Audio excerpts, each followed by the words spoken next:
Buenas tardes y bienvenidos a este tercer simposio internacional de pulmón y enfermedades autoinmunes, tercera edición que va en crecimiento. Buenas tardes y buenos días a aquellos que nos estén escuchando desde otras latitudes. Me indican que hay pues cerca de unos 60 inscritos presencialmente, pero más de 200 personas conectadas online. Así que bienvenidos y bienvenidas todos desde allá, desde donde nos estéis escuchando. El programa que va a empezar esta tarde realmente es muy atractivo, muy interesante, amplio, variado y no hace más que reflejar la variedad y complejidad de las enfermedades autoinmunes que involucran al pulmón. Creo que contamos con expertos nacionales e internacionales de primer orden, gente muy preparada que conoce muy bien el tema de los que nos va a hablar y de los que podemos aprender todos mucho para poder beneficiar con esta información los cuidados que reciben nuestros pacientes. La verdad que es un placer ver que unas enfermedades en principio que afectan a una minoría de pacientes comparados con otros grupos de patologías, pues despiertan tanto interés en todos ustedes. Doy la palabra, cedo la palabra al doctor Ricard Cervera, jefe de servicio del Servicio de Enfermedades Autoinmunes y Sistémicas de este centro. Moltes gràcies, Joan Ramon. Muchas gracias. Buenas tardes, buena tarde, good afternoon. Y bienvenidas y bienvenidos a este auditorium, aquellos que están aquí presencialmente y a todos los que nos siguen a través del canal de Aula Clinic. Es ya creo que un clásico este tercer año que nos reunimos, el tercer simposio internacional de enfermedades autoinmunes pulmonares. Y es un clásico que se une a otras muchas actividades que nos gusta hacer en este hospital dedicadas a las enfermedades autoinmunes. Nuestro servicio de enfermedades autoinmunes siempre ha tenido una visión multidisciplinar y es algo que nos llena siempre de orgullo colaborar con los diferentes servicios de especialidades donde hay autoinmunidad, y eso es prácticamente en todas las especialidades. Y una de ellas, muy importante, es el pulmón. Y ya desarrollamos, pues desde hace tiempo participamos en los comités de intersticiales que actualmente pues lidera el doctor Sellarés. Trabajamos conjuntamente en actividades docentes como el máster en enfermedades autoinmunes, donde también el equipo del doctor Sellarés lleva uno de los módulos.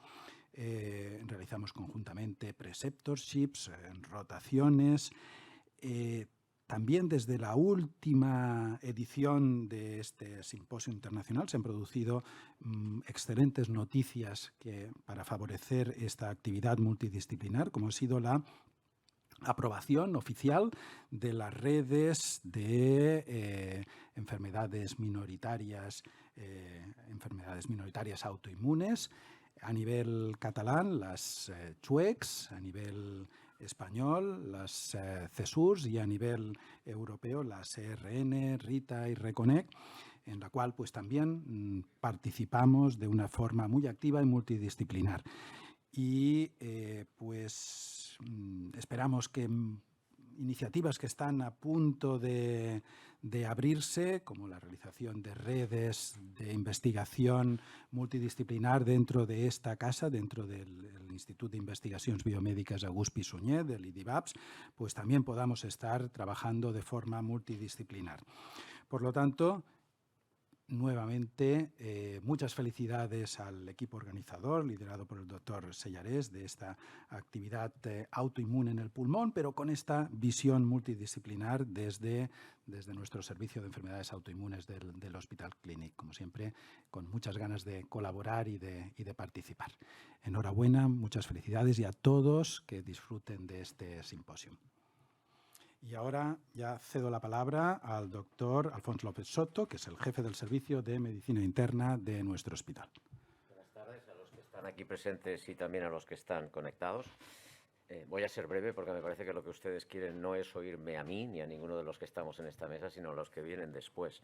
Yo permítanme solo que les diga dos cosas, dos pequeños apuntes. Uno, que felicito esta iniciativa, como tantas otras, de trabajo multidisciplinar, que no es que sea el presente, es el futuro ya, y cada vez lo será más. Y recordar que iniciativas como estas a veces nos permiten adelantarnos al futuro. Este grupo de trabajo, que ya funciona desde hace unos cuantos años, ha permitido que en una, iba a decir reciente, pero no puedo utilizar un tiempo verbal de pasado porque sigue siendo actual, como es la pandemia del COVID, nos ha permitido que todo este esfuerzo y toda esta sincronización entre servicios hayamos podido dar una respuesta a la neumopatía, no solo en la fase aguda, sino sobre todo en la fase postaguda, en la fase más de lesiones pulmonares residuales, de una manera eficaz que posiblemente de otra forma no habría sido capaz. Esto es simplemente un ejemplo de lo que nos facilita a todos ese trabajo en colaboración, en cooperación múltiple. Yo estoy convencido de que ustedes van a aprender mucho y van a disfrutar. Los conozco a todos los profesionales desde hace ya bastantes años, debe ser un problema de la edad más que de otra cosa, y han hecho un esfuerzo y un trabajo absolutamente encomiable. Yo creo que ahora ustedes lo que tienen es ganas de empezar a disfrutar de lo que realmente vale la pena. Los teloneros nos iremos enseguida y dejaremos paso a los rockeros, que son los que saben cómo realmente tienen que hacer las cosas. Y creo que tengo que ya introducir a la primera mesa, que es el Comité de Presentación de Casos Clínicos y en el Comité de Intersticiales del Clínico, y que lo va a moderar la doctora Guadalupe Bermudo, del Servicio de Neumología del Hospital de Belviche, y el doctor José Hernández, que no lo veo ahora en estos momentos por aquí, del Servicio de Enfermedades Autoinmunes. Y creo que el tema, además, creo que es aquest, y después viene el de avances en sarcoidosis, ¿no? O sea que, si a ustedes les parece, empezamos la función. Muchas gracias por vuestra presencia.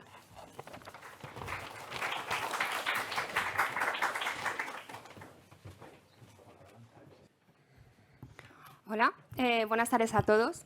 Primero de todo, dar las gracias al comité organizador por haberme invitado y haber pensado en mí. Para mí es un placer poder estar aquí porque, bueno, guardo muy buenos recuerdos de cuando estuve aquí hace unos añitos. Formé parte de este comité y, bueno, estoy agradecida a todo el mundo y estoy encantada de poder estar aquí esta tarde y poder recordar viejos tiempos.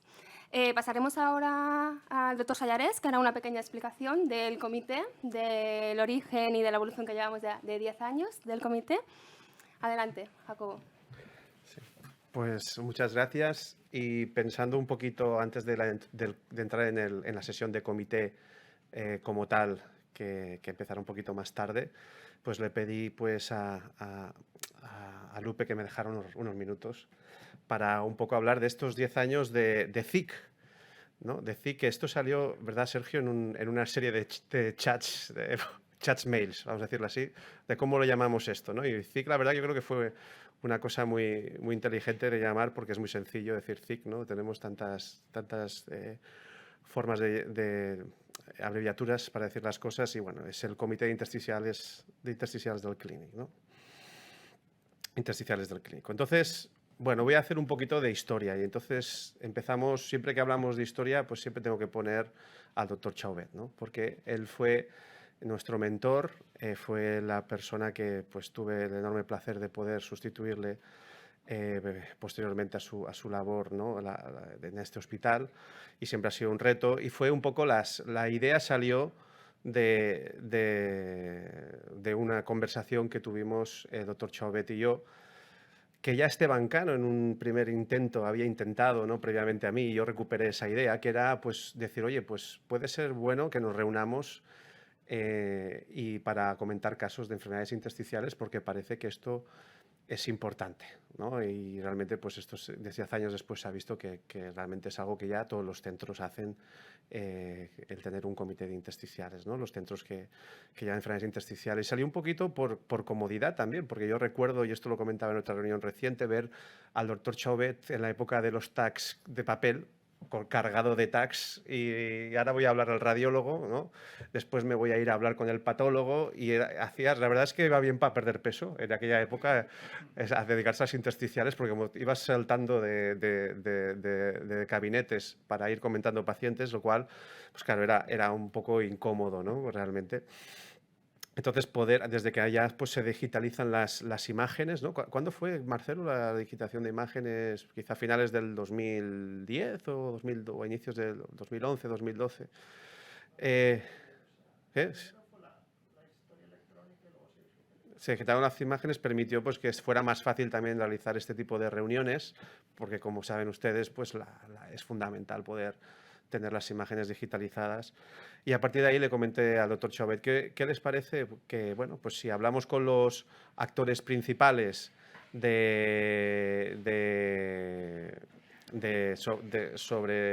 que se dedican a las enfermedades intersticiales? En aquel momento, inicialmente, lo comentamos con los compañeros de autoinmunes, inicialmente el doctor Espinosa, ¿no? Fue el primer contacto que tuvimos. Y entre todos buscamos una hora y nos pareció que el lunes a las 3 podía ser una buena hora que coincidíamos todos.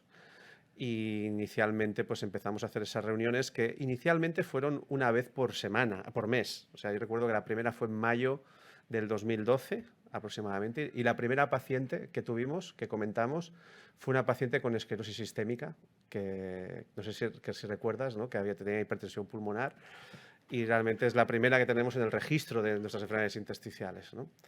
Y el doctor Chauvet pues dio visto bueno a la idea y me encargó que organizara todo esto inicialmente. Y bueno, pues empezamos a hacer esas primeras reuniones, ¿no? Que, bueno, fuimos creciendo. Y una de las cosas que ahora se ve muy normal, pero en aquella época no era tan habitual, es que ya de inicio estuvieran varias especialidades integradas, que no fuera solo un comité de patología y de radiología y neumología, sino que incluyéramos otras especialidades, y nos pareció desde un primer momento, además, en un hospital tan potente como este, en enfermedades autoinmunes y enfermedades reumatológicas, pues que hubiera también especialistas en enfermedades autoinmunes. Aquí estamos un poquito más jóvenes todos, ¿eh? Y yo me veo muy igual, quizá menos barba blanca, quizá, pero... Entonces, pero iniciamos, esto fue en una sala de radiología, ¿verdad? Inicialmente empezamos en las salas de radiología, y bueno, Dani no estaba todavía, ¿verdad? Pero estaba el doctor Ramírez, Carlos y Carmen Lucena, el doctor Carlos Agustín y la doctora Lucena de endoscopia. También teníamos a Marina, de cirugía torácica. Pilar estaba en aquella época. También estaba Marcelo, nuestro radiólogo. Y Sergio, que todavía está ahí tirando del cañón, pues estaba por aquí. Y la doctora Hernández, que Fernanda y yo pues empezamos también este barco, ¿no? Y empezar a hacer estos comités que progresivamente fueron pasando de periodicidad mensual a periodicidad semanal, ¿no? En aquel momento, bueno, empezamos estas personas inicialmente, pero luego vimos que probablemente eran insuficientes, ¿no? Y fuimos a más, ¿no? Fuimos a más gente. Esta foto la recuerda Lupe también cuando estaba con nosotros. Pero bueno, también empezamos a incluir, dijimos, hombre, la gente de inmunología también puede ser interesante que estén aquí, porque eso tampoco era una cosa habitual, ¿no? Que estuvieran en un comité de intersticiales los especialistas de inmunología. Y también incluimos ya también a la gente de reumatología, ¿no? Posteriormente. Esto fue ya, pues ya después de venir de Estados Unidos. Y también pues gente como Evimar, gente, digamos, que venía pues todo el tema de la alergia, y porque también consideramos que podía ser importante en algunas enfermedades que vemos en autoinmunes, ¿no?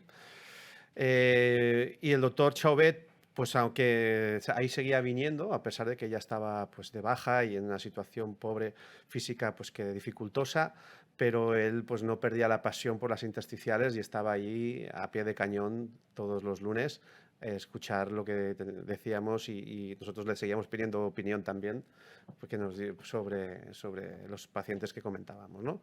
Aquí volvimos otra vez a neumología porque se nos quedó pequeño, con tanta gente se nos quedó pequeño la sala de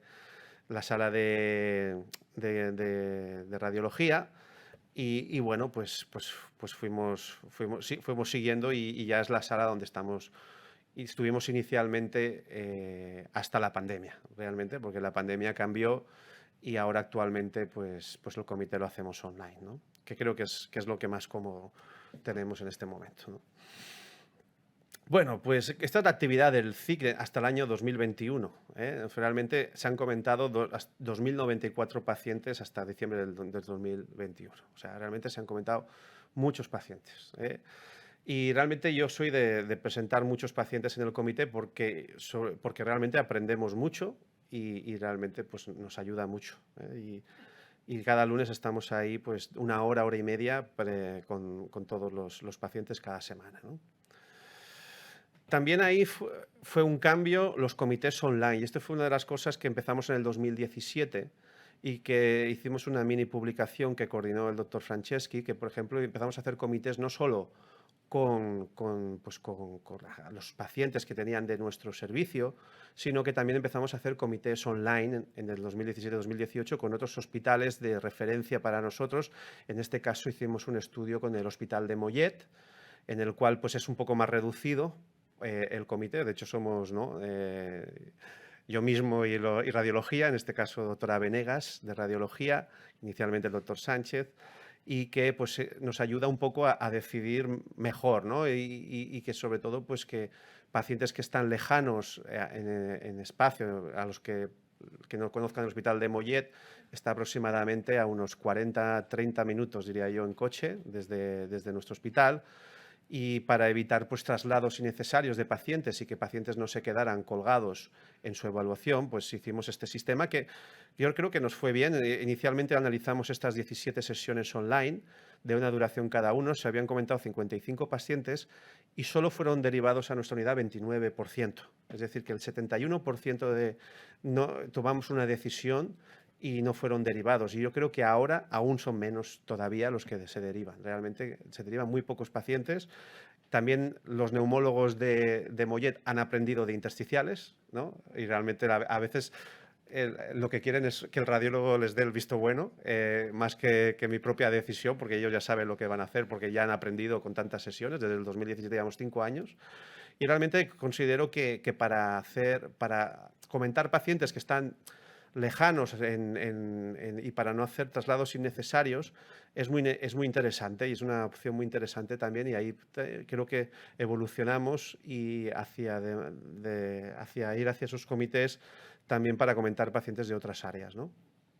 Y de ahí pues crecimos a un paso más. En el Hospital Clínic, como saben ustedes, como diríamos, somos diferentes en algunas cosas de nuestra organización.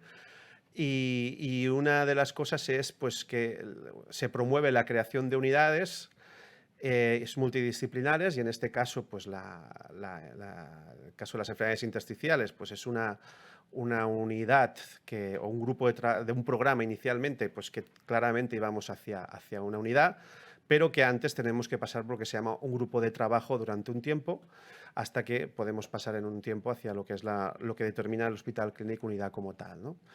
Pero bueno, realmente pues implicamos a mucha gente, también porque otra de las cosas importantes es que la sarcoidosis es un tema importante para nosotros y recibimos la certificación de Centro de Excelencia de la UASOC por sarcoidosis, y para ello necesitamos un especialista en sarcoidosis en cada servicio, ¿no?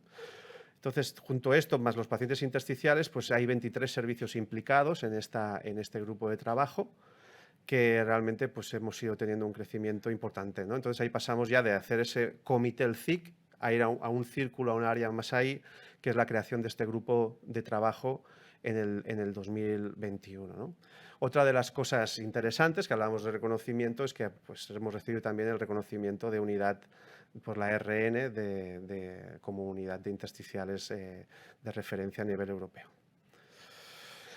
Así de temas más personales, ¿qué cosas destaco en este funcionamiento? ¿Qué he aprendido yo en este comité? Pues primero, pues la optimización de recursos. Yo creo que el comité optimiza recursos, es decir, evita pruebas innecesarias, evita que perdamos mucho el tiempo en dar vueltas a pacientes. Ahora le comento con este, ahora lo comento con el otro, de una manera conjunta comentarlo, pues evita ganas tiempo, se gana tiempo, se va más rápido. y se optimizan recursos. Yo creo que todo en una. Se evitan derivaciones innecesarias. Yo creo que eso es lo que muy positivo a nivel de funcionamiento considero. Luego es un foco de aprendizaje. Y nosotros hemos aprendido de enfermedades autoinmunes, los especialistas en autoinmunes han aprendido de neumología, han aprendido de radiología, es decir, aprendemos todos. Vienen estudiantes, vienen fellows que están rotando tanto en autoinmunes como en reumatología como en neumología.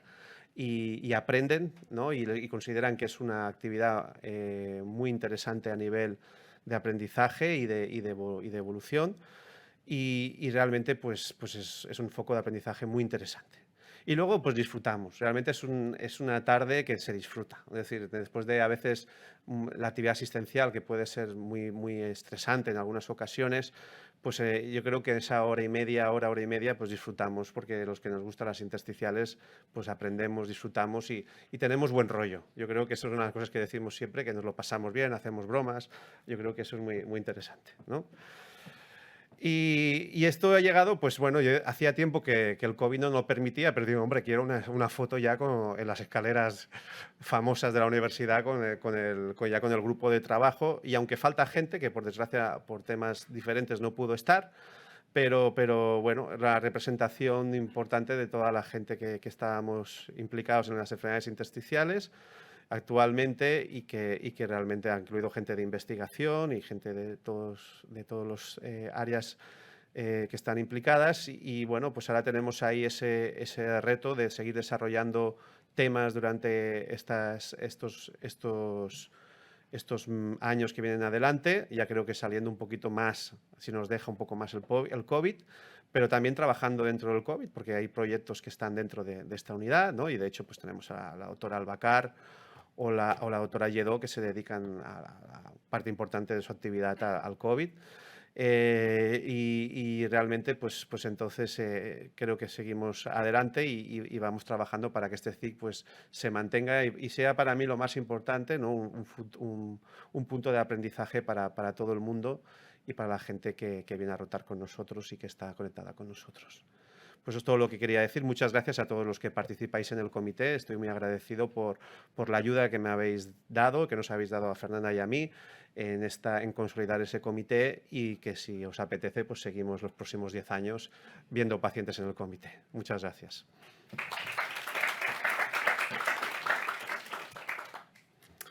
Bueno, pues ahora sí pasaremos al comité, digamos, como tal, virtual, todo el tema CIC, y dejo a los moderadores que coordinen el tema. Bueno, ahora ya que ya ha llegado el doctor Hernández, ahora ya podemos empezar. Recordar a los oyentes que estáis en casa, si queréis hacer preguntas, tenéis el chat para poder hacer preguntas y nosotros la veremos y cualquier pregunta, pues por eso podéis hacerla. Sin más cosas que añadir. Buenas tardes a todos. Encantado de estar aquí, encantado por haberme invitado y obviamente es un placer y vamos a intentar moderar aquí a la Limón conjuntamente esta sesión, con lo cual ya podéis empezar a presentar esos dos casos.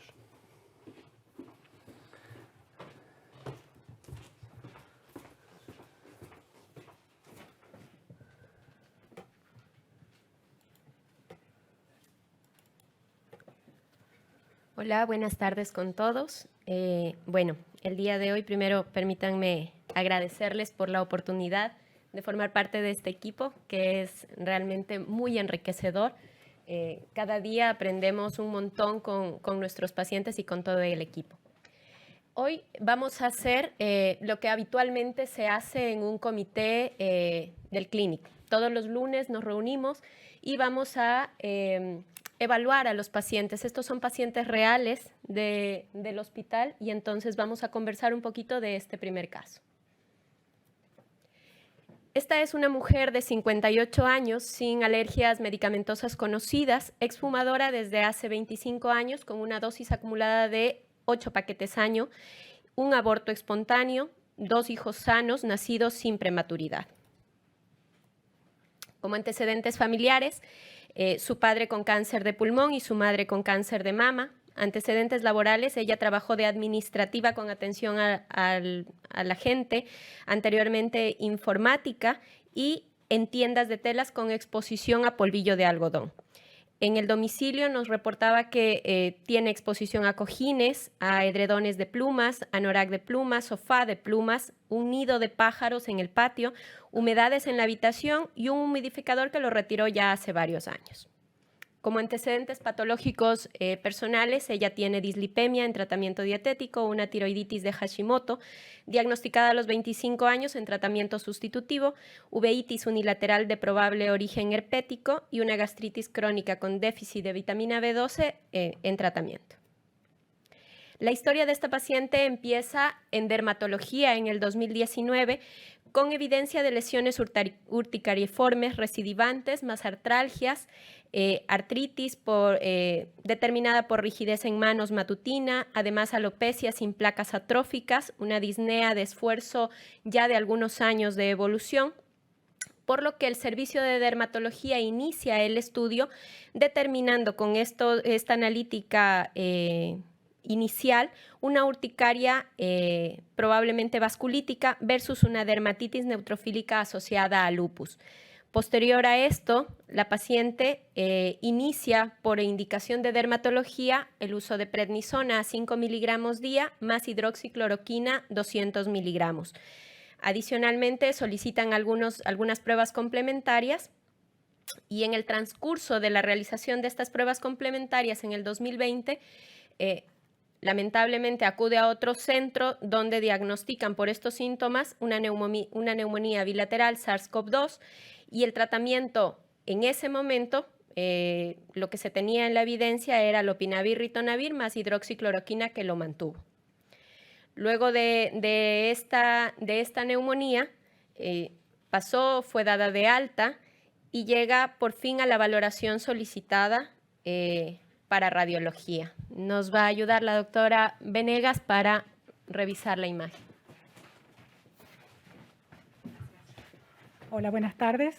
Bueno, como podéis ver, aquí vemos una radiografía de tórax en proyección posterior y lateral, en donde pueden verse, nos llama la atención, unos engrosamientos pleurales, apicales, prominentes, y además vemos engrosamientos parietales bronquiales, difusos, aunque de predominio basal, y opacidades mal definidas, bibasales, intersticiales, de predominio ligeramente predominantes en la base pulmonar izquierda, incluso con borramiento de la silueta cardíaca.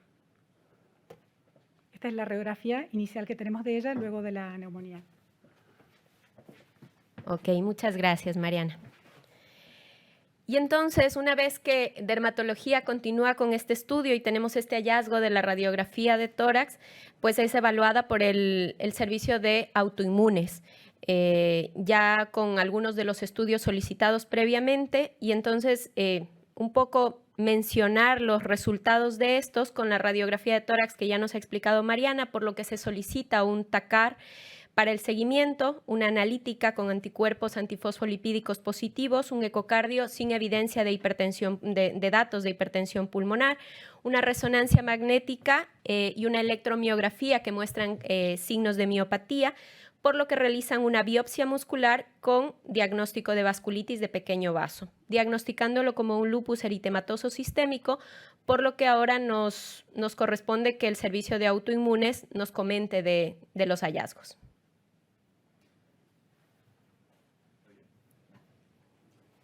No. Hola. Espera. ¿Qué tal? Buenas tardes. Bueno, yo soy Sergio Prieto, que no sé si me pueden ver ahora, pero bueno, se ha comentado como parte del comité. Esta señora fue valorada ambulatoriamente y se comentó en el comité. La verdad es que aquí hemos puesto un resumen de las cosas que se hicieron, pero inicialmente, después de la valoración por dermatología, quedaba el probable diagnóstico de lupus por unas lesiones cutáneas un poquito atípicas, la clínica articular. En aquel momento no disponíamos de unos ANAS-POREP2, tenían unos ANAS-POREP tejido que eran a título bajo, unos DNAs a un título bajo con criteria negativo y un complemento C3 al límite, un poquito bajo pero al límite. Entonces, inicialmente sí que parecía un lupus, aunque no quedaba del todo claro por algunos confusores. Llevaba un poquito de corticoides y dolquine que ya se había iniciado y que un poquito para esto ya era suficiente. Y durante la evolución fueron apareciendo más datos que que nos ayudaron un poco a la clasificación. Tenemos algo más de autoinmunidad que nos explicarán los compañeros. Aparecieron unos anticuerpos antifosfolipídicos a título bajo como una portadora asintomática, y además hizo otros síntomas asociados. Empezó con mialgias, se estudiaron nuestras mialgias con una resonancia muscular y un electromiograma, en el que no había neuropatía, pero sí miopatía, por lo que se procedió a una biopsia muscular en la que se vio una vasculitis de pequeño vaso, descartándose otras etiologías de vasculitis sistémica de pequeño vaso con ANCAs, crioglobulinas, todo negativo, y se acabó concluyendo que la paciente tenía un lupus y que además tenía una vasculitis en el músculo asociada al lupus. ¿De acuerdo? Y entonces la valoración de neumología de cara a esa primera radiografía y por los antecedentes de esta disnea, grandes esfuerzos de larga evolución sin otros síntomas respiratorios acompañantes, con una exploración física que destacaba nada más mínimos crepitantes en bases con saturación inicial de 95%, unas pruebas de función respiratoria con un patrón no obstructivo y una DLCO bastante mantenida, y un walking test en el que caminó 544 metros sin alteraciones de la saturación de oxígeno.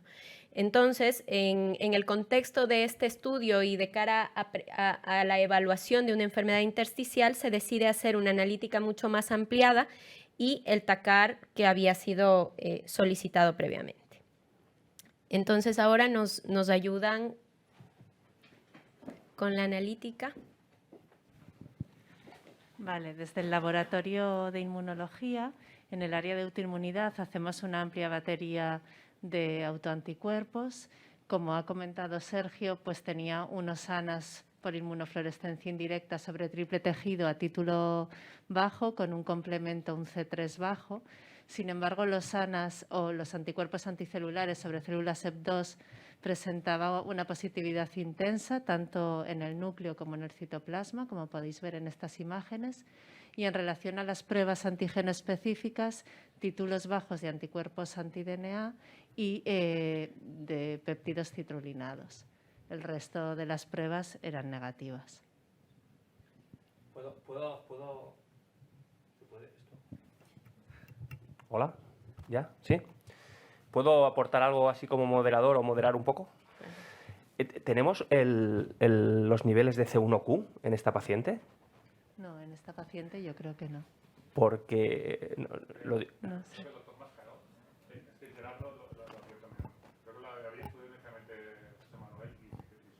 Son normales. No, lo digo obviamente porque si en el diagnóstico inicial hay una urticaria recurrente asociada a lupus, y esta suele ser una urticaria vasculitis hipocomplementémica asociada a hipocomplementemia C1Q, la placa, no sé si Marcelo tenía algo de enfisema, esta placa, ¿podría tener algún patrón enfisematoso? Es pregunta, porque es el patrón un poco que también habría que descartar a nivel de la afectación pulmonar por C1Q, ¿no? No era un patrón intersticial, de predominio basal, y realmente, como estábamos saliendo, digamos, del COVID de esta paciente, yo creo que se atribuyó fundamentalmente a cambios residuales a su neumonía bilateral, aunque es cierto que fue en la primera ola y teníamos muy poco conocimiento sobre los cambios residuales post-COVID en ese momento. Vale. También que este C3 fue una cosa muy transitoria. Esto pasa en el comité, realmente. Perdón. Estamos versión punto 1. Esta es la analítica que se pidió para el comité, pero si miras un poquito lo acumulado, este C3 después se normaliza y no vuelve a bajar. La actividad lúpica aquí tampoco... Bueno, también es verdad que después se trata, que luego lo comentaremos, y quizá también está asociado a esto. Lo digo por el diagnóstico diferencial inicial, que con urticaria vasculítica, en teoría, la afectación pulmonar es muy curiosa siempre. Okay. Adelante. Muy bien. Entonces, con todos estos hallazgos, pues se presenta en el comité de intersticiales, teniendo como aproximación diagnóstica en base a la placa, que Mariana va a comentarnos un poquito. Gracias. Si recordáis la radiografía de tórax, había dos cosas que nos llamaban la atención. Fundamentalmente eran los engrosamientos pleurales tan prominentes en una paciente tan joven, que es cierto que, bueno, podemos tener casquetes apicales crónicos en pacientes que han tenido tuberculosis hace años, etcétera, etcétera, pero sí que nos llamaba la atención, ¿no? Y lo otro era un patrón intersticial bivasal que, bueno, bien podría ser post-COVID. Ahora sabemos que puede ser post-COVID. En ese momento creo que no lo teníamos muy claro, pero que se atribuyó a eso. Entonces, cuando le hacemos el TAC de tórax de alta resolución, vamos a ver a qué corresponden estos hallazgos de la radiografía. Entonces vemos que, voy a señalar con el puntero aquí, vemos que en las secciones aquí de apicales, en lóbulos superiores, se observan unos engrosamientos pleuroparenquimatosos, ¿sí?, que disminuyen a medida que vamos descendiendo al campo pulmonar medio, en donde estos engrosamientos pleuroparenquimatosos se extienden a lo largo de los septos y siguen el eje probablemente peribroncovascular, rodeando los bronquios y probablemente con discretas bronquiectasias en su interior. En esta ventana no se logra ver muy bien, pero sí es cierto que en el seno de estos engrosamientos pleuroparenquimatosos, de estos focos consolidativos, había pequeñas incluso calcificaciones. Luego, a medida que descendemos a las bases pulmonares, ¿sí?, ahí vemos lóbulos inferiores en estos cortes, lóbulo medio y língula, vemos que hay unas bronquiectasias cilíndricas y nos llama la atención opacidades en vidrio deslustrado,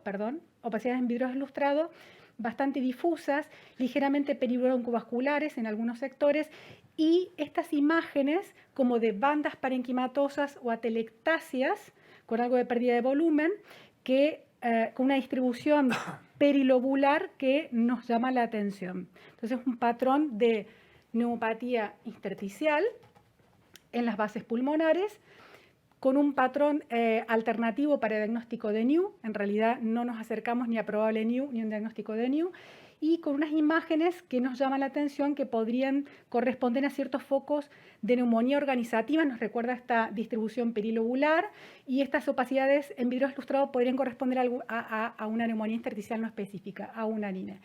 Y lo más llamativo es de qué se trata estos engrosamientos cuando nos encontramos con estas imágenes tan prominentes de engrosamientos pleuroparenquimatosos. Sospechamos que podemos estar hablando de la entidad de la fibroelastosis pleuroparenquimatosa, que es una neumonía intersticial.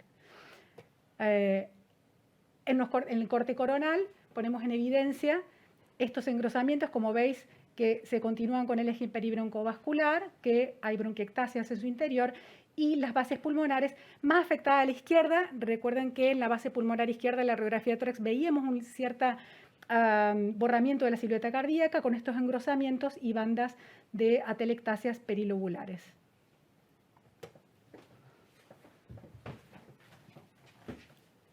Gracias.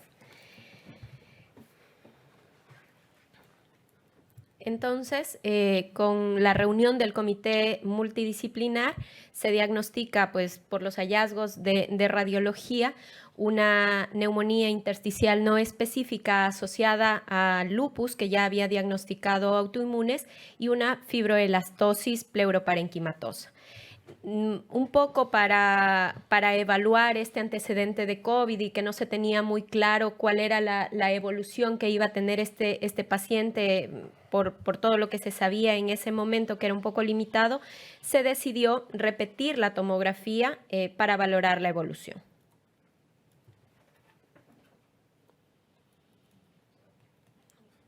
Uy. No, perdió. Aquí, perdón. ¿Esta, no?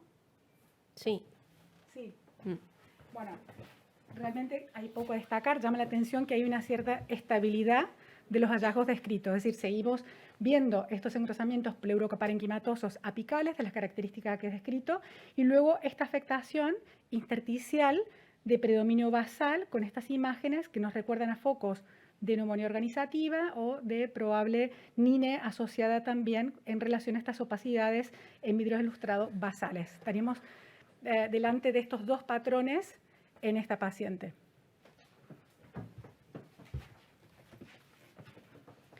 Y entonces, por la condición en la que se mantiene, que estas imágenes continúan siendo muy similares de esta imagen pleuroparenquimatosa, se decide en el comité pues optar por una biopsia por Trucut.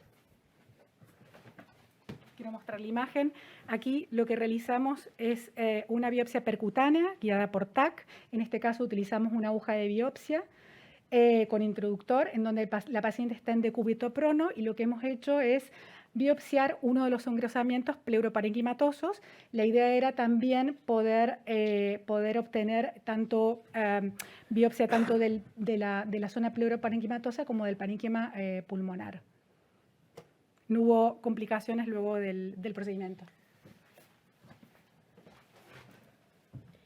Con estos resultados de la biopsia hecha por Trucut, tenemos los resultados de las imágenes de anatomía patológica. Soy Daniel Martínez, soy el patólogo del comité, y aquí lo que estamos viendo es un pequeño fragmento de tejido que veis que es muy rosado, tiene un aspecto muy fibrótico, en el que no se acaba de ver la transición entre lesión y parénquima pulmonar sano. Y lo que llama la atención es esta coloración rosa poco celular, que nos indica que aquí hay algún tipo de fibra.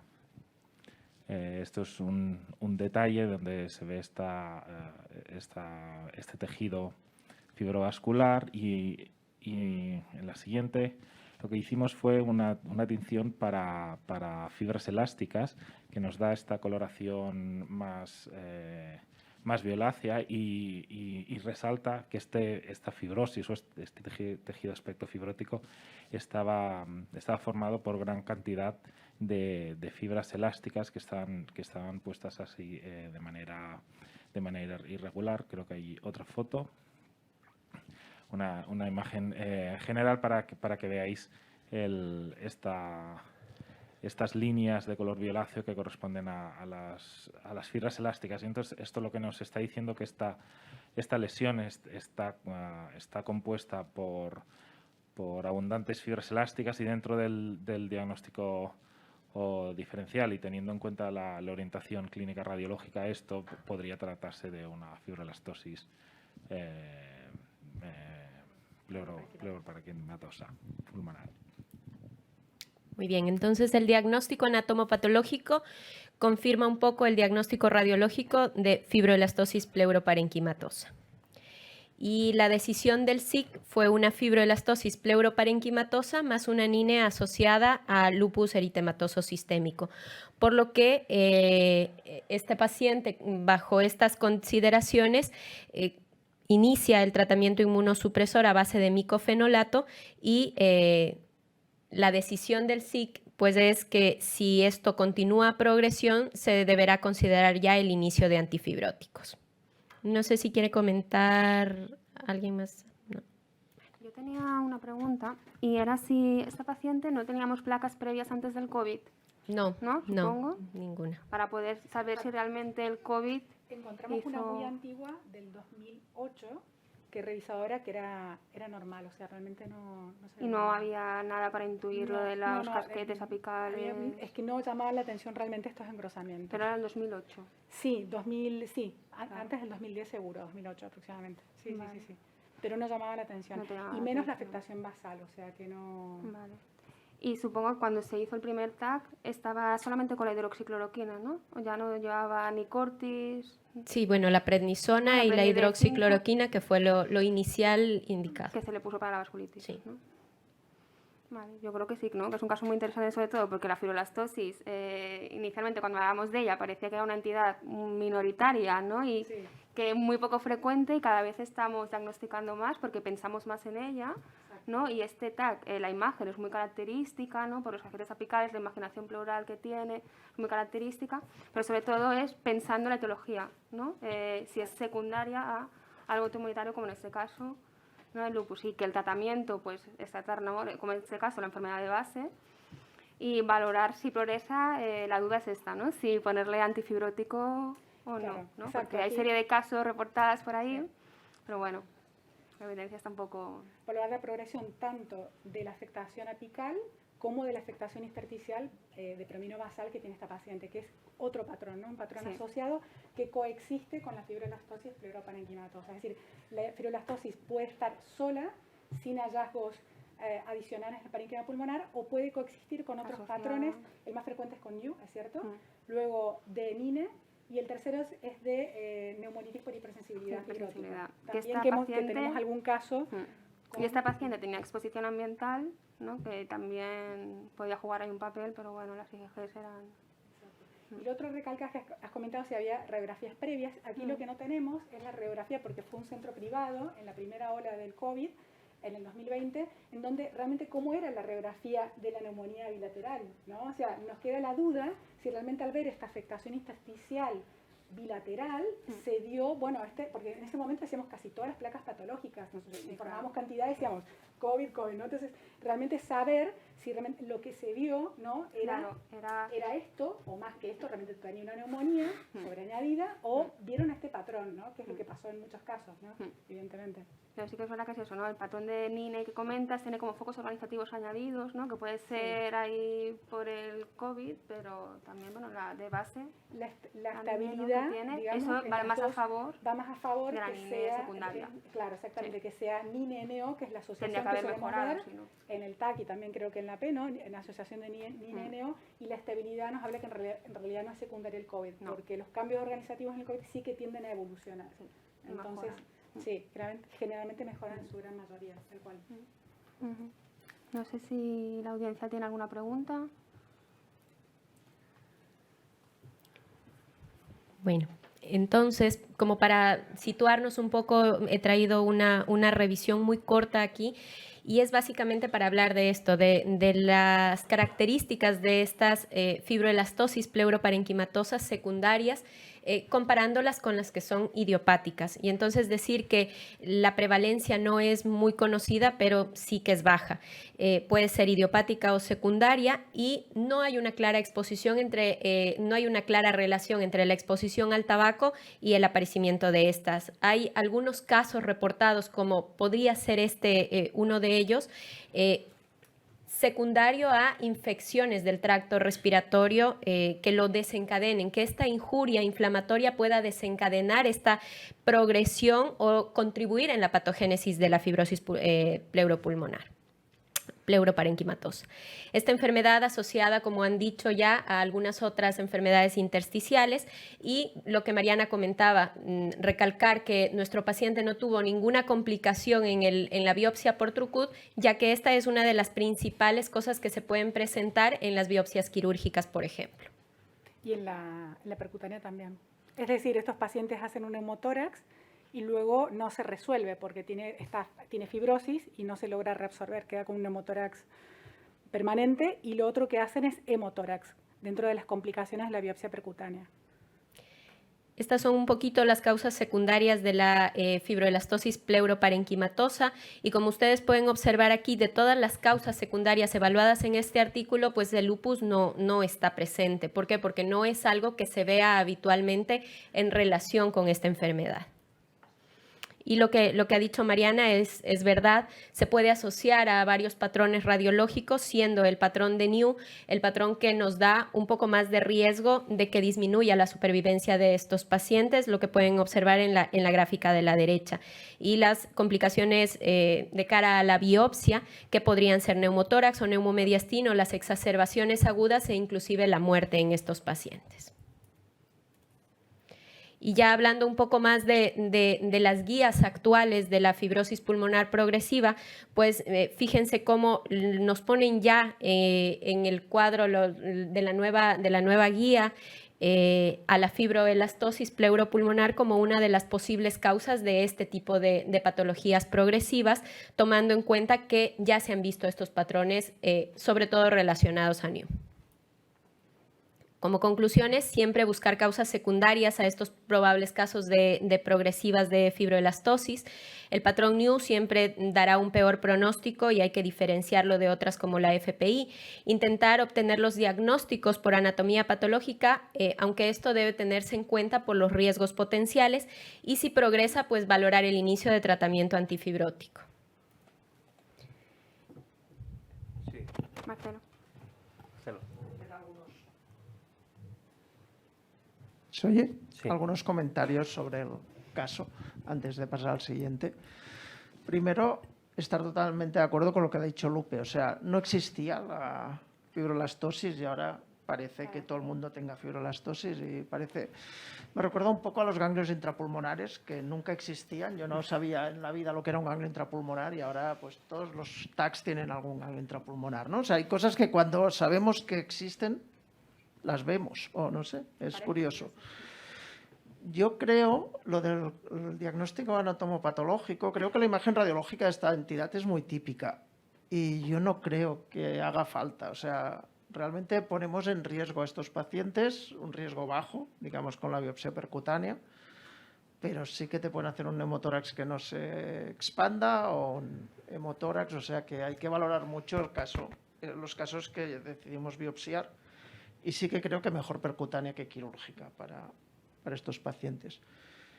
Y luego una reflexión de... ¿Es que tiene dos patologías? O sea, ¿tiene una NINE y una fibroelastosis o realmente todo es una respuesta? Porque existe la idiopática aislada, ¿no?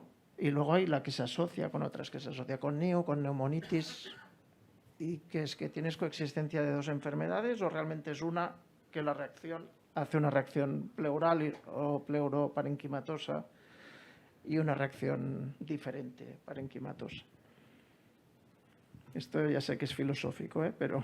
No, totalmente de acuerdo contigo, Marcelo. O sea, yo creo que esta pregunta nos la hacemos todos. Y por eso pregunté si esta paciente tenía imágenes previas para saber realmente si la afectación ya apical se veía inicialmente, a lo mejor... Es muy antigua y yo creo que como esto es muy antiguo, como creo que esto va aumentando progresivamente a lo largo del tiempo, es de lento crecimiento, o sea, esto no es algo que crezca tan rápido, por los casos que hemos visto, creo que, claro, no es tan valorable por una radiografía de tórax muy, muy antigua. Y es cierto que también la progresión de los dos patrones, la duda es que también puede ser disociada, es decir, tener una fibroelastosis estable y progresar el patrón, ¿no? Que pensamos además relacionado a su patología de base. Entonces, es lo que dice Marcelo, si están separadas o no. Una pregunta, radiológicamente, en una paciente que estaba inmunodeprimida, ¿el diagnóstico diferencial con una aspergilosis semi-invasiva se planteó, se podía plantear? O... Bueno, el tratamiento corticoideo, la enfermedad...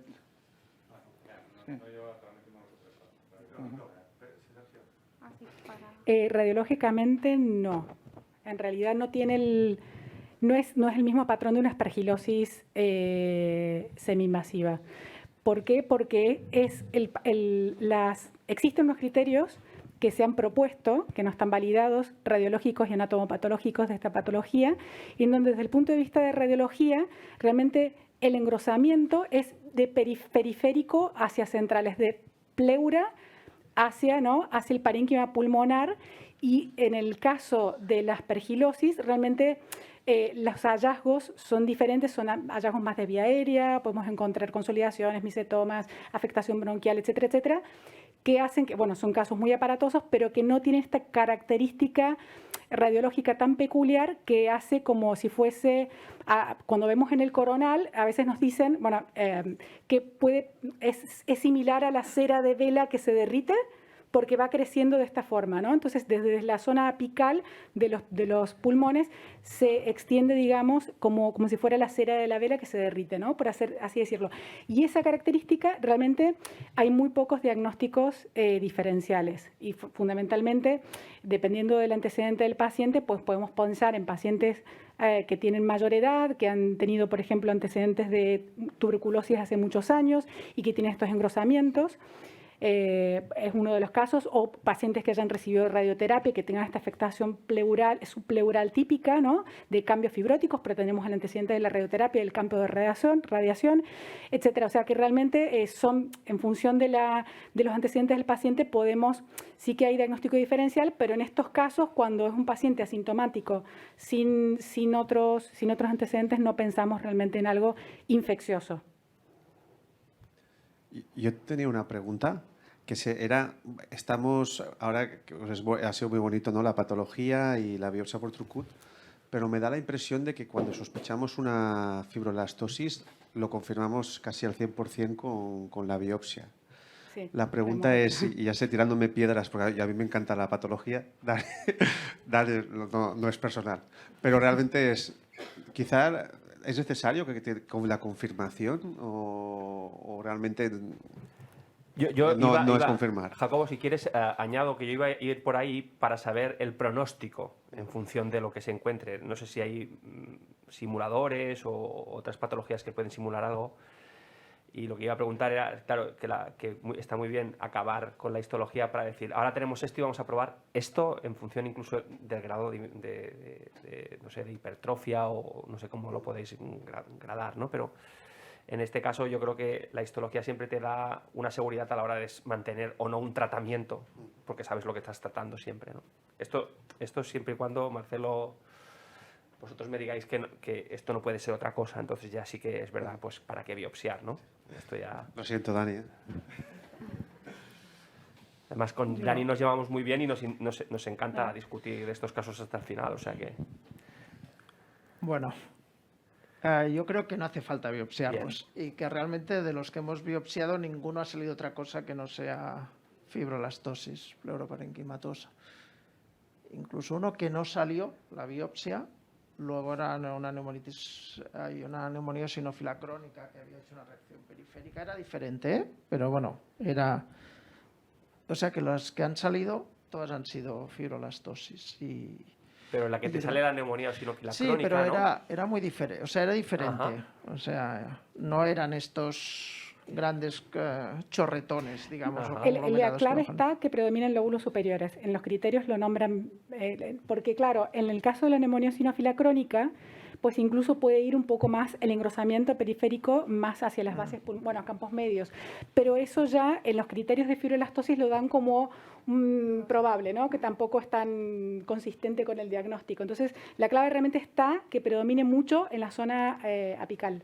Y en lóbulos superiores. Dependería del contexto clínico, ¿no? Una cosa es que encuentres un paciente que viene con disnea o tos y le encuentres esto, o un paciente que te diga que hace infecciones respiratorias de repetición y que entonces ya te plantees que si haya una micobacteria o que haya algo, ¿no? O sea, pero depende un poco también del contexto. Pero cuando la imagen es muy clara, yo creo que es eso, que ponemos siempre se pone algo en riesgo a los pacientes. Si la clínica acompaña a la imagen, ya estaría claro, digamos, ¿no? Si la clínica acompaña. Sí, y ya sé que aquí sois muy todos de confirmación anatomopatológica, ¿eh? O sea, ya... Yo quería comentar un poco el tema, la pregunta del millón, ¿no? Si es lo que comentaba Marcelo, Lupe, ¿esto es una entidad o son diferentes entidades? Esta es una pregunta que siempre nos hacemos porque evidentemente necesitamos saber si necesitamos tratar dos cosas diferentes. Yo la verdad, este es el primer caso, no hay ningún caso descrito en la literatura de una fibroelastosis asociada a un lupus. Hay descrito fibroelastosis asociada a un montón de cosas, incluso enfermedades autoinmunes, pero ninguna a un lupus. Lo que pasa es que a nivel clínico... ¿Era un lupus? Esa es mi pregunta. ¿Era un lupus? Esta es mi pregunta, porque igual no hay ninguna descrita a un lupus, porque esto igual... Yo tengo que decirte, Fernanda, que nosotros tenemos otro caso asociado al lupus. Ya está, pues ya está. Tenemos que publicarlo. No es un lupus al uso, me refiero. Es una mujer, tiene antinucleares, ha tenido un C3 bajo, tiene anticuerpos antifosfolipídicos, ha tenido artritis, tiene un lupus.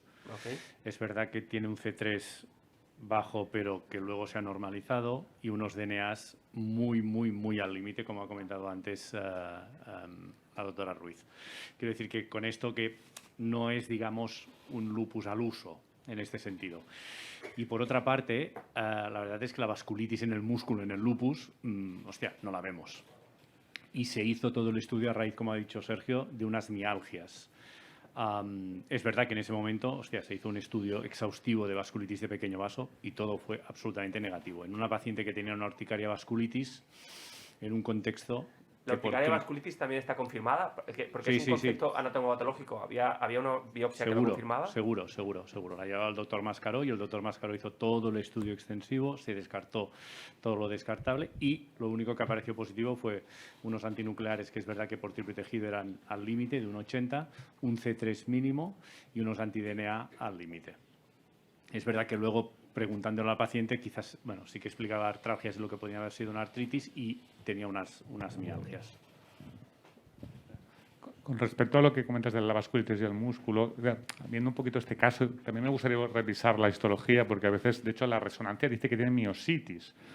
Y a veces en las miositis nos describen vasculitis, y no es vasculitis, sino es el infiltrado perivascular que se asocia a la afectación muscular. Entonces, la miositis lúpica, alguna tenemos más probablemente que vasculitis lúpica en el músculo. Igual era esto.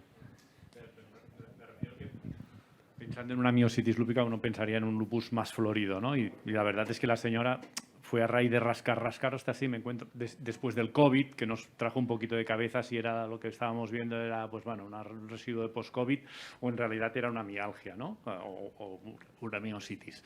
Y respecto a lo que comentaba de Marcelo, el escenario clínico de la paciente fue esta. Yo me acuerdo que le presenté la placa precisamente diciéndole, Marcelo, esto de aquí de los APEX, ¿qué es esto? No tanto en la afectación intersticial, sino en el APEX, en una paciente que había tenido un COVID meses antes y que aparentemente, bueno, desde el punto de vista respiratorio tampoco estaba tan afectada.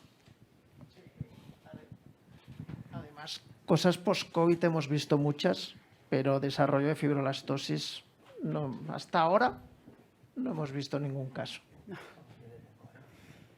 Y siguiendo con el hilo, o sea, al final en el pulmón decimos lo mismo. Esto que tiene un dato de una cosa, tiene un dato de otra cosa, cumple criterios de esto, pero si lo miro del otro sitio, cumple también criterios de aquello. Al final lo que intentamos es un poco tratar en base no a un casillero en donde está ubicada la paciente, sino en lo que vamos viendo tanto en AP como radiología como clínicamente. Yo creo que es lo más adecuado al final en el tratamiento y seguimiento de esta paciente. Entonces, a nivel del pulmón, lo que decía, es lo mismo. Estamos quizás muy en intersticiales al inicio, intentando buscarle su cajoncito y cada vez más vemos overlaps, así como hay overlaps de enfermedades autoinmunes, también del pulmón.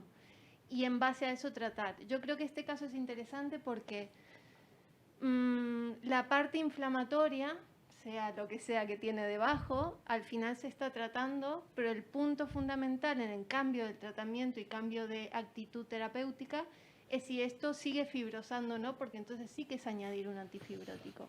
Y ahí está el punto fundamental. Y ya para acabar, y lo dejo ahí, el último TAC que está recién informado, porque no está informado aún. la doctora Venegas, que todavía ni siquiera lo hemos visto sus médicos ahora tratantes, lo comento. Es que... Sí, no, lo quería comentar. Perdón. Una primicia, no hemos alcanzado a poner las imágenes. Realmente se ha hecho un TAC de control. En estos pacientes es difícil, pregunto, ¿no? Porque ¿cuándo hacemos el TAC de control de estos pacientes? Tanto si tenemos una sospecha de fibroelastosis sin otro patrón asociado en el parénquima pulmonar, como cuando tiene otro patrón, ¿no? El TAC, bueno, depende de su patología de base. Depende también, Depende, y en ¿no? esta paciente es que ya venía progresando, con lo cual sí que hay que tenerla más cercana. A veces los radiólogos dudamos de decir, cuando nos hemos encontrado con estos engrosamientos sospechosos en pacientes sin antecedentes, le decimos seguimiento, le decimos control porque no sabemos bien si eso va a progresar o no, entonces está la duda. Aquí el tema era que sí que habíamos iniciado este tratamiento inmunosupresor de cara a si esta es la causa de la fibroelastosis también, además del resto de su patología pulmonar, intentar estabilizar y si no responde y sigue progresando, pues añadir un tratamiento antifibrótico, que es lo único que tenemos para la fibroelastosis hoy en día medianamente aprobado. De todas maneras, el tratamiento inmunosupresor lo necesitaba también por las otras cosas sistémicas que tenía. Vasculitis no y tal, solo ¿no? era por la fibrolastosis. La vasculitis, sobre todo, ¿no? Que era lo más objetivable. Exacto. Mariana, yo no he visto las imágenes tampoco de este último TAC. ¿Qué ha progresado? ¿La parte fibrolastóstica o la parte es basal? disociada la progresión, porque realmente la afectación pleuroparenquimatosa apical está exactamente igual, o sea, los engrosamientos están idénticos, no se han modificado, pero la afectación basal, de predomino basal intersticial, sí que ha aumentado. Han aumentado las opacidades en vidrio lustrado, opacidades en viroestados reticulares, y estas imágenes de bandas, ¿no?, como de neumonía organizativa, eso sí que ha progresado, ¿sí? De un año al otro, o sea, 2021 fue el último TAC. Yo no sé, pero yo tengo como una sensación de que los pacientes con fibrolastosis pleuropulmonar, si son jóvenes y cuando es idiopática y eso, sí que tienen más tendencia a progresar, por lo poco que vemos, y cuando es asociada a algo sistémico, la progresión es más lenta o se estabilizan. Tengo esa sensación, pero sí que es verdad que en este caso, al tener asociado el componente de NINE que ahora ha progresado, ahora os va a tocar el dilema de qué hacéis con ella. Neumopatía intersticial fibrosante, progresiva. Comité. Va a comité de vuelta. Bueno, Hay dos preguntas de la audiencia por chat. Si queréis, una es inmunológica. ¿Qué baterías de exámenes inmunológicos complementarios se recomienda al contar en primera instancia con títulos bajos de ANA y anti-DNAs bajos para definir mejor o confirmar el diagnóstico inmunológico?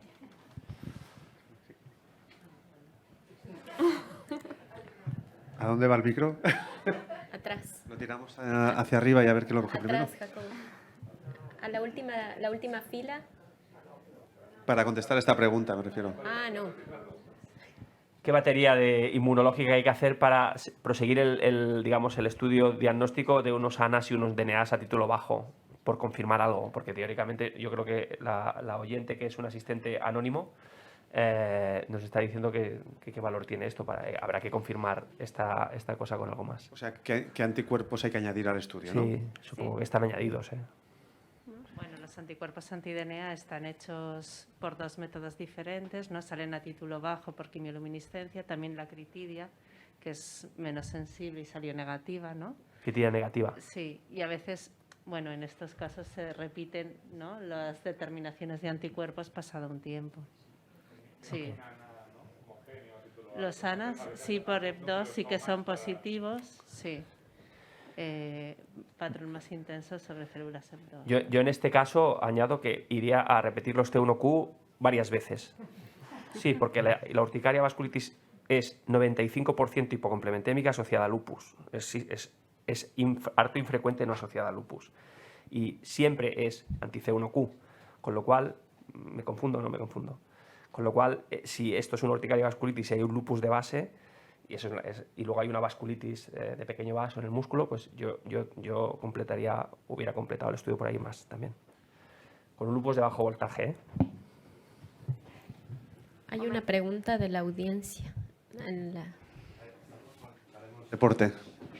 Mientras tanto, dos cosas. Un saludo a Uruguay, que nos han enviado un mensaje, que están desde Uruguay viéndonos.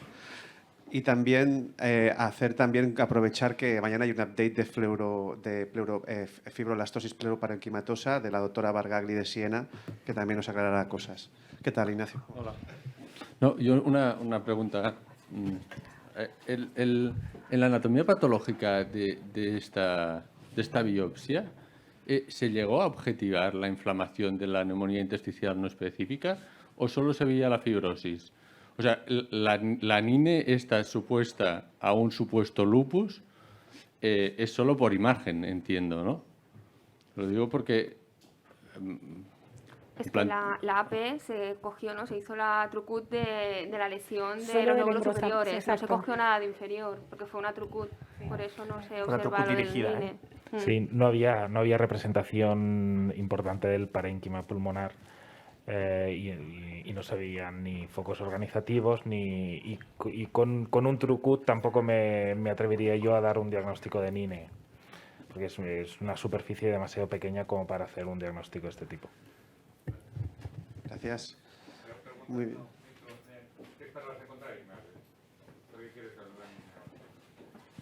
Esto parece un comité, ¿eh? Sí. Sí. No, o sea, a mí lo que me sorprende primero es un lupus con afectación pulmonar, ya no es tan frecuente. Ya es un lupus que empieza con unos ANAs de 1,80, si no he entendido mal, con un DNA que sale por ELISA pero no sale por IFI, un complemento que de FUNIFA. Mi pregunta es, ¿tiene una NINE o tiene una reacción pulmonar asociada a su fibrolastosis, que es otra enfermedad que no se relaciona con esta enfermedad autoinmune vasculítica? Me pregunto, ¿eh? No tengo respuesta. Yo creo que eso es parte de la razón de presentarlo, ¿no?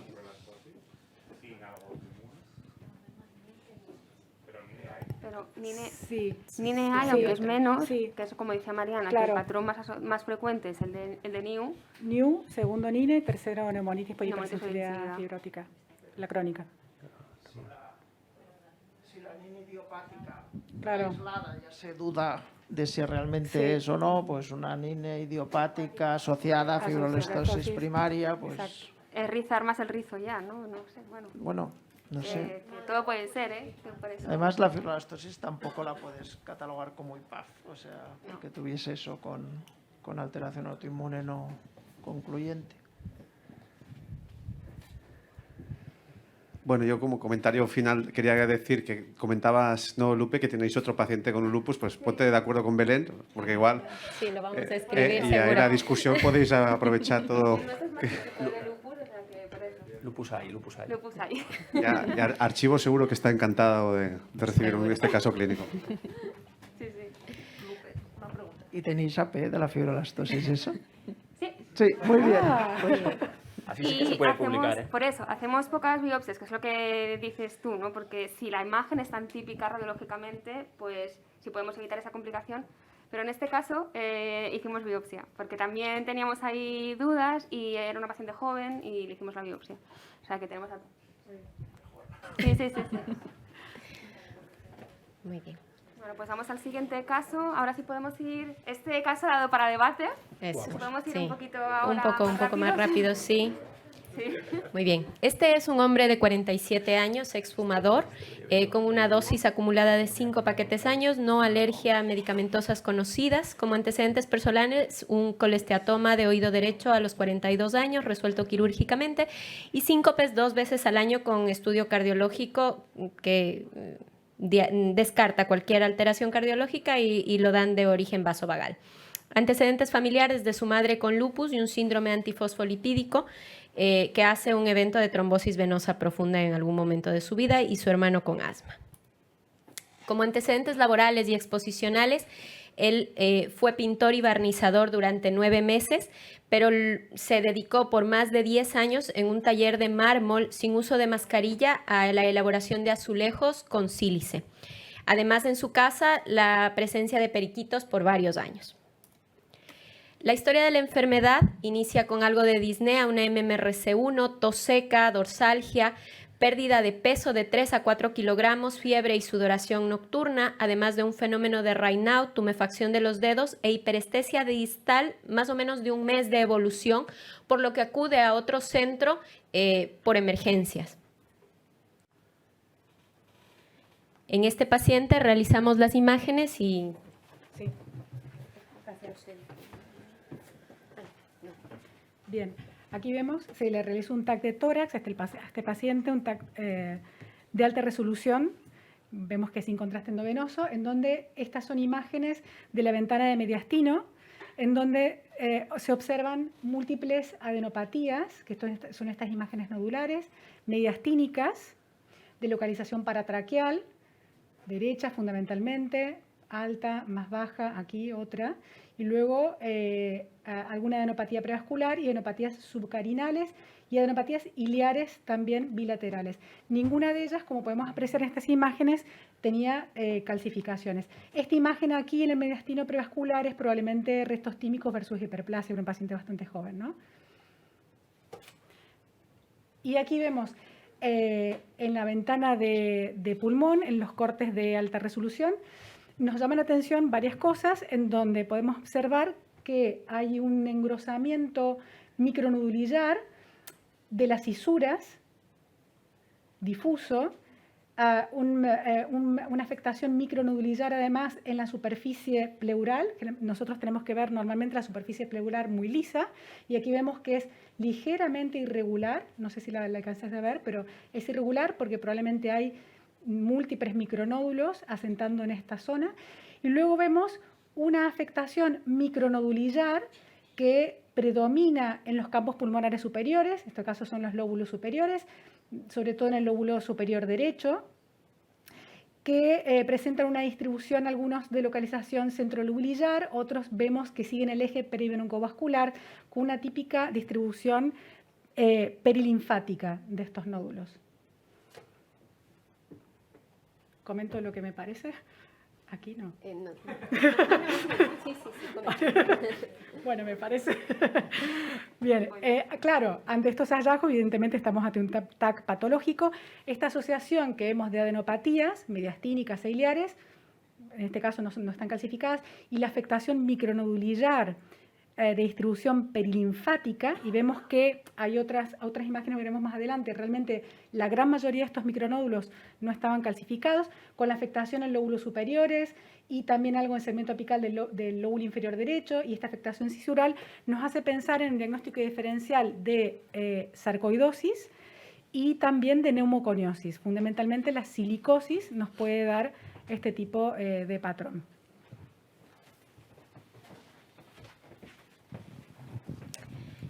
Y efectivamente con esta clínica del paciente que, como he dicho, llega a otro centro y tiene el antecedente exposicional y esta imagen en tomografía con una analítica en la que se ve ya marcadores de inflamación elevados, inician prednisona a 30 miligramos cada 24 horas y lo dan de alta a su domicilio. Más o menos para ir siguiendo su evolución con estos hallazgos en el TAC de las adenopatías, deciden hacer una fibrobroncoscopia para realizar un EBUS, básicamente. El aspecto de la fibro es un aspecto macroscópico normal, con un aspirado, con una microbiología negativa para micobacterias típicas y atípicas, y una PAF de estas adenopatías con la citología de linfocitos maduros y macrófagos antracóticos sin presencia de granulomas, para descartar uno de los diagnósticos diferenciales que Mariana nos ha indicado, la sarcoidosis. El VAL es macrofágico, 90% de macrófagos, y linfo-6 y polimorfos de 2%. El manejo y el tratamiento en su momento fue decirle al paciente que retirara completamente la exposición, considerando que esto se trataba de un caso de silicosis, hacer una dosis decreciente de la prednisona y derivarlo a la unidad de intersticiales para una ampliación de sus estudios. La condición en la que llega a la unidad de EPID es con persistencia de su disnea habitual, tos seca esporádica con saturación de 96%, escasos crepitantes vivasales a la auscultación, la presencia de puffy fingers y fenómeno de Raynaud evidente en la piel, telangiectasias. Y entonces con esto se realiza esta evaluación en general y tenemos el siguiente TAC ya del centro y de la unidad de EPID. Solo agregar, es exactamente igual al anterior, solo agregar que aquí lo que hemos puesto son unas reconstrucciones que hacemos de forma automática, que son de máxima intensidad de proyección, que lo que queremos poner es en evidencia la presencia de nódulos pequeñitos, micronódulos, ¿no? Menores de 3 milímetros, que a veces quedan como camuflados en el parénquima pulmonar. Entonces, aquí vemos que está plagado de micronódulos, tiene múltiples micronódulos y vemos realmente predominan, ¿no? Algunos de localización centrolobulillar predominan, ¿no? En lóbulos superiores, sobre todo el derecho, y algunos en lóbulos inferiores, segmentos apicales, sobre todo el derecho. Y esta es una reconstrucción coronal y un sagital, que sobre todo aquí lo que queremos mostrar es las cisuras, ¿no? Se ven muy bien en estas reconstrucciones la irregularidad cisural, que está dada por la presencia de micronódulos a ese nivel, y también la retracción de las cisuras mayor y menor del pulmón derecho, ¿sí? Esta afectación superior en el pulmón derecho que condiciona una cierta retracción de las cisuras que están afectadas por estos micronódulos, esta afectación micronodular.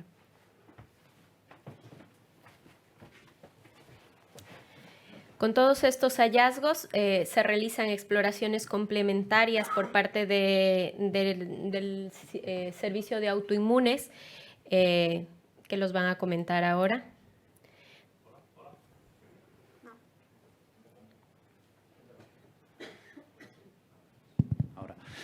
Bueno, cabe decir que el paciente en el otro centro, la verdad es que mucha de esta información ya la tenían y a pesar de todo esto fueron detrás de una patología, bueno, un linfoproliferativo, porque la verdad es que la presentación del paciente para pensar en una esclerodermia, que es el diagnóstico, digamos, autoinmune de sospecha inicial, no es demasiado frecuente. En el sentido que el paciente hizo un cuadro subagudo o agudo, con fiebre y con mucho reactante de fase aguda. Sí que es verdad que después se explicaba un Raynaud y a nivel de la exploración tenían unos dedos que, si bien no eran de esclerodermia, sí que tenían un aspecto de puffy finger. Entonces lo que hicimos fue básicamente hacerle la capilaroscopia, que no era una capilaroscopia típica con un patrón lento tardío de esclerodermia, pero sí que había algún dato sugestivo de esclerosis sistémica, y si bien que a la exploración física no había una esclerodermia muy evidente, los dedos sí que tenían un aspecto un poquito de puffy fingers, y con los compañeros de dermatología lo que estamos haciendo ahora es hacerles también una ecodermatológica, ¿vale? La verdad es que no está totalmente validada en esclerodermia, pero sí que nos da un poquito más de información más allá de pellizcar la piel y ver si está endurecida o no. Y entonces la doctora Gevadoni, que es la que hace la ecodermatología, nos comentó que sí que había actividad en cuanto a que había un Doppler patológico a nivel de los dedos de las manos muy periférico y a nivel de las mejillas, que es, normalmente lo vemos esto en formas más limitadas que no difusas. Y en el estudio además se hizo una manometría esofágica que lo que tenía curiosamente era un esófago hipercontráctil, cuando en realidad, en esclerodermia lo que solemos ver es al revés, ¿no? Una hipomotilidad esofágica o afectando a nivel del esfínter esofágico inferior. Muchas gracias. Con respecto a las exploraciones complementarias ya posterior al tratamiento que el paciente inició, pues tenemos unas pruebas de función respiratoria en la que podemos observar lo que ya ven, un patrón no obstructivo con una capacidad vital bastante bien conservada y una disminución de la DLCO. Los reactantes de fase aguda mejoraron y tenemos una analítica básica normal. Después ampliamos la analítica un poco de nuestro comité, de nuestras enfermedades intersticiales, y es lo que nos va a dar el laboratorio de autoinmunidad. Sí, aquí los ANAS eran positivos intenso, título 320 o 640, y el patrón cuadraba con la especificidad que encontramos de presencia de anticuerpos antitopo isomerasa 1. Muy bien. Entonces, el diagnóstico se lo vamos a dejar ahora a que un poquito nos lo expliquen autoinmunes. Bueno, con este patrón de autoanticuerpos y lo que hemos explicado, ¿no?, del fenómeno de Raynaud, puffy fingers, en fin, no, lo que parecían unos puffy fingers. Es verdad que la capilaroscopia no era del todo patológico, pero lo que nos parecía es que el paciente tenía una esclerodermia, quizás lo que los ingleses llaman ahora una barrier esclerodermia, una forma precoz, digamos, de esclerosis sistémica. Y entonces en la reunión del comité de intersticiales se diagnostica una esclerosis sistémica más una silicosis, lo que conocemos como el síndrome de Erasmus. Y entonces he traído algo del síndrome de Erasmus, que si les parece terminamos la revisión de esto y pues damos paso a unas cortas preguntas. En 1914 se informó por primera vez una asociación entre esclerodermia y las ocupaciones asociadas al sílice, pero ya en 1957 Erasmus lo describe en los mineros que trabajaban con el sílice libre en comparación con población hospitalaria no minera. Así, en Pittsburgh ya se hace un estudio de 60 hombres diagnosticando de esclerosis sistémica entre 1955 y 56 que tuvieron una exposición intensa y prolongada al polvo de sílice.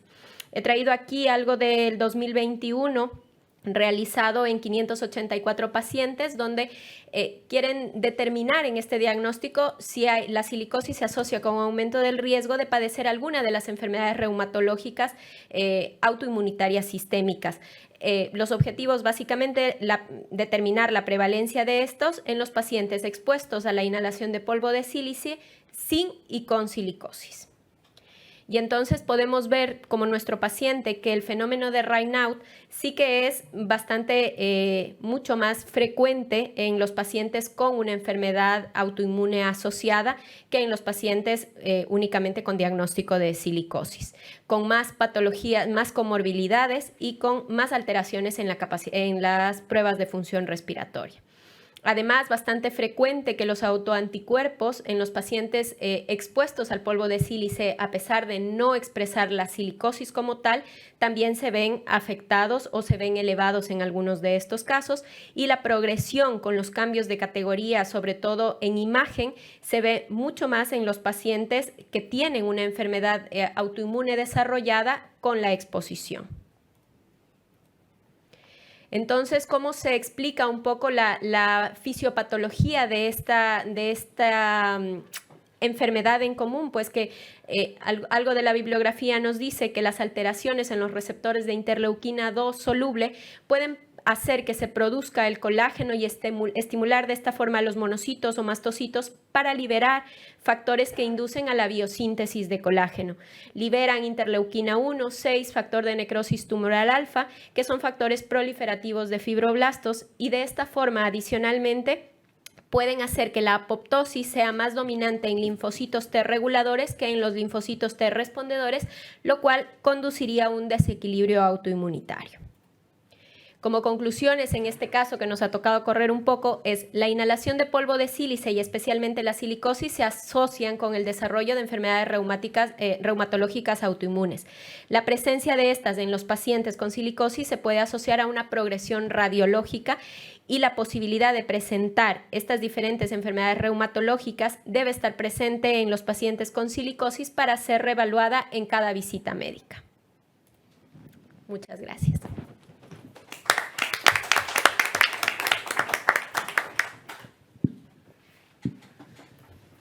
Estamos en tiempo, si queréis hacer alguna pregunta. Y si no, yo creo que este caso ha quedado más que claro y ha servido mucho el comité para unar conocimientos de ambos campos. Pues damos por concluida nuestra sesión. Muchas gracias y gracias a todos ustedes. Gracias. Muchas gracias.